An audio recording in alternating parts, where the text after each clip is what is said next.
शिरपूर बाजार समितीत लाखोंचं नुकसान झालंय। शेतकऱ्यांनी विक्रीसाठी आणलेला पूर्ण माल भिजलाय।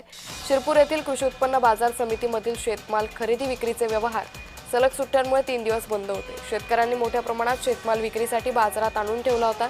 मात्र अचानक झालेल्या अवकाळी पावसामुळे हा शेतमाल भिजून मोठ्या प्रमाणावर नुकसान झालं। सलग सुट्ट्या आणि बाजार समितीतले व्यवहार बंद असल्यानं परिसरातील अनेक गावांमधून शेतकरी आपला मका, गहू, इतर माल विक्रीसाठी बाजार समितीत आवारात घेऊन आले होते।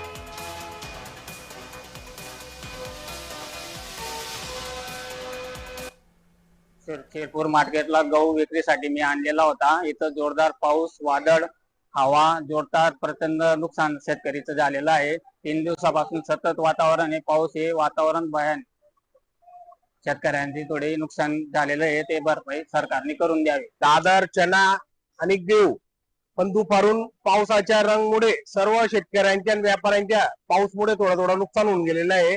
सर्व माल जे खालून डागी होऊन गेलेले आहे आणि सर्वांची धावपळ चालू आहे सर्वांची।